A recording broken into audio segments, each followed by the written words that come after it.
Welcome to episode 4 of Rebuilding Godzilla. Today I want to show you mostly just the one tool I bought that's going to make life a lot easier for really finishing the GTR project, accelerating the GTR project, let's put it that way. There's a lot of things about the GTR that require specialized tooling. There are some things that you almost can't go without if you're going to be taking an engine in and out of a car 10 times a day, and that is a car lift. So I had this installed literally yesterday. It was a lot of work, and as you can imagine, it is quite heavy. But here it is. This is a 10-foot, 4-inch garage, and I can fully stand up under this car and only hit my head on the wheels. So there's more than 6 feet under this car. And in fact, it's just under 6 feet under the arms. So because I slouch, I actually fit under the arms, but if I stood up, hit your head. But yeah. So this is a Mohawk A-7 lift. It's made in the States. It's overbuilt to hell and back. And technically only lifts 7,000 pounds, but frankly, it's built better than most lifts I've ever seen that claim they lift 15,000 pounds. So I think what limits it is actually just the skinny little arms, but they're skinny and little so they can get into sports cars. This is the lift of choice of McLaren owners, as it turns out. You get on all the McLaren forums and they just rant and rave about these things. So when my McLaren shows up in 30 years, I'll be set and ready. One step ahead of the game. Yeah, one step ahead of the game. So it's nice to look under the GTR and just see how fucked everything is. Look at this. The car doesn't even weigh enough. It's not even sitting on all 4 of the posts. There's nothing I can do about it. Extra square. So, and it doesn't help that all the frame rails are caved in, so it's not like it's fucking a square lifting point anyways. That's really bad. This one here, this one's really bad. That's really bad. These are supposed to be flat, and they're just caved in. And they look pretty typical 90s Nissan to me. yeah. What's really annoying is Sam. This one looks extra just smashed to shit.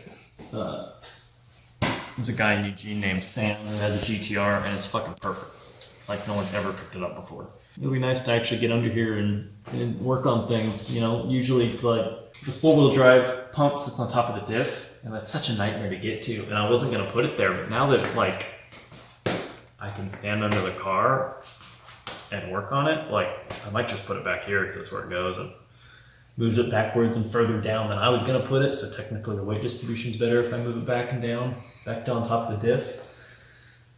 So I just do that. You know, it just allows me to start actually planning things. Your brakes are, this is your rear brake splitter right here. And so I gotta make a new brake line that goes forward to the master, and then fuel lines, all the fuel lines are gone.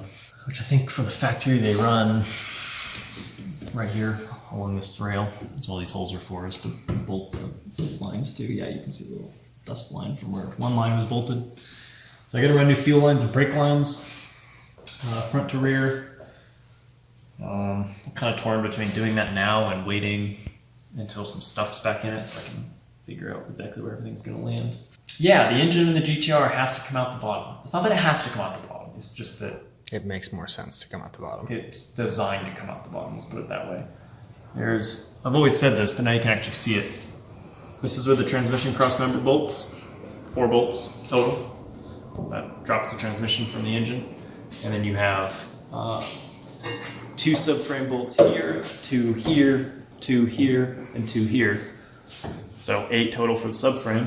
And then if you get all the way up here, you can see this is actually where the strut tower is bolt to. So you want to do those 4 bolts. Same on the other side. And then the 2 bolts for the strut tower. And then the subframe, all the control arms, the brakes, the calipers, the front axles, the engine, the transmission, with the turbos and exhaust still attached, all fall at the bottom of the car. Yeah. So I'm sure we can jump cut. Our buddy Dylan Jager over on his channel did film us removing the engine from the GTR without a lift. And he has given us permission to use some of that footage. It'd be cool. That's in the intro. Yeah. So it'd be cool to just cut to that real fast and show the bullshit that is required to pull that engine, which actually wasn't that bad. I mean, you were there. It wasn't that bad as far as removing 2,000 pounds worth of engine and transmission from a car without a lift. Now that we have a lift, I can do it by myself. Yeah. The simple fact of the matter is there's a lot of times during the week where no one's here and I need to do stuff. And this is a lot safer than crawling under a car on jack stands, to be perfectly honest. And it's really nice to be able to walk under a car instead of crawl under it. Yeah. And you can park your car under it. I mean, you could literally You can bring in a second car in. So this is about as tall as this, as we're comfortable lifting that, and you can get a picture of. But it has to go up further in order to go down. That's correct. So that's the scary part. But it's proven to work. So the scary part is no longer scary. Yeah. But to anyone new to watching it go up and down, it looks very scary. Yeah. There was actually the guy who helped me put this in said that he actually had a guy put the little laser lights for like a garage door opener. Yeah. Across the ceiling, and so when the car broke the laser, it actually shut off the lift. So that might be something to look into. And then he was saying you can use the same laser and just duplicate it. One shuts the lift off, and then like if I ever put a garage door opener back on the garage, it also stops the garage door from opening. Yeah. Because right now, you have to use your brain. Because there's nothing stopping you from just lifting the door right into whatever car's on the lift. So I would like to take the garage door all the way up to the ceiling, but frankly, even all the way up to the ceiling with this car all the way up, I'm still going to drop that door into the car. Yeah. So, it's not perfect, but you know what? I have a 2-car garage. It's a massive improvement. Yeah, the fact that there's even a lift in a 2-car garage is pretty amazing. So this wasn't planned. I didn't plan on putting. I wanted a lift. Everyone wants a lift. It really wasn't planned. It wasn't in the budget. It wasn't really something I was trying to do right now. And the money that we used on this lift could have been used to paint this car and make it beautiful and kind of finish the GTR. The lift will be in service for all of us for the rest of the time that we're working on cars. Yeah. So it's an investment to the future, I suppose. I guess I'm trying to say is hopefully save me money in the long run. I mean, it's going to make you money too. It's going to make me money. I do a lot of work for other people, and being able to work on other people's shit on a lift. And something about having a lift legitimizes your ability to work on. Yeah, that's all the credentials you need. It's all the credentials you need. Oh, my friend, he's a mechanic. He has a lift. My friend, he's a mechanic. He lays on the ground Under your and car. fixes your shit. Yeah. In a garage. But as soon as they pull up and see you have a lift in your garage, you may as well be ASC certified. Yeah, that is the ASC certification. Having a lift in your garage. So, anyways, the other cool thing about this lift is it plugs into the wall. So, well, not really, but I did a cord drop right here. It's all on the up and up. And so this is a 30 amp, 240 volt circuit, which means when you unhook your lift, you can plug in your welder. Ah, yes. And because the lift isn't actually holding anything, because once you rest it on the chocks, then that's it. The actual hydraulics don't hold anything. All they do is lift, and then the safeties hold it. So you can unplug your lift, plug in your welder, ruin some other things, and set your car back in. Cool. So I'm pretty ecstatic about it. If you're going to try to be the GTR mechanic in the area, you should probably have a lift. Yeah. Because it's pretty hard to work on shit if you don't have a lift. Yeah. Aren't you excited? You're never going to have to do another MR2 clutch on your back. Yeah, it depends on if the GTR is on the lift or not. It's literally what the tarp's for. That's the GTR go outside tarp? That's the GTR go outside tarp. It got rained on yesterday, and you can literally see rust where every water drop hit the thing. So Yeah, you did a bare metal respray without the respray. So, this is probably a shorter episode of Rebuilding Godzilla, but a very important one. Yeah. Let's just say things are gearing up. Yeah. There's no reason why videos shouldn't be pouring out now. Yeah. Lots of montages of me putting shit together. The drain is unclogged. The drain is unclogged. The engine is back. The car's on a lift. I have spent so much money this month, it's not even funny. We don't need to go into that, or else you'll cry on camera. My poor wife. Yeah. She puts up with a lot. Yeah. So, oh, dude, it has a weight gauge on it. Oh, that's right.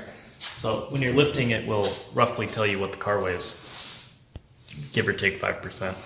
So it claims the shell of the GTR with all the shit in it. There's just so much shit just sitting inside of it. It weighs right at about 1,200 pounds, which is about what a Miata weighs full with an engine in it. So that's cool. But yeah, I'm pretty stoked on it, as you would be, I suppose. Yeah. But I'm excited to see what kind of people show up out of the woodwork to try to use my lift to do things. Mm-hmm. Other than that, oh yeah, it's an asymmetric lift, which means you can open your doors while it's on the lift. Oh, cool. So, carfoolery is moving up in the world. We have a fucking car lift. Yeah, we You know have who it. doesn't have a car lift? Mighty Car Mods. Boom. Calling you out. I mean, we're hemorrhaging money. They're raking it. They make money, so it depends on how They you don't have a measure. lift because they just haven't got around to it yet. Doesn't Marty have a lift now in his own shed? Oh, fuck. Yeah, he does. Fuck. Anyways. All right. Beaten by the Australians once again. So that's that. We're basically the American Mighty Car Mods. Yeah. Except without the viewership Or subscriber count. or the making our own music, Or high production value, production value. you know what we have to interesting say now? cars. What's that? Skyline GTR. That is They true. keep talking about buying one, and they'll probably do one eventually, but at least we have a Skyline GTR. It's only a Skyline in name. They also don't have a DB1 Integra, so. That's true. Or 7 MR2s. Right. All right. Is that it? That's it. And with the magic of Spartan Air, we will see you in the next episode.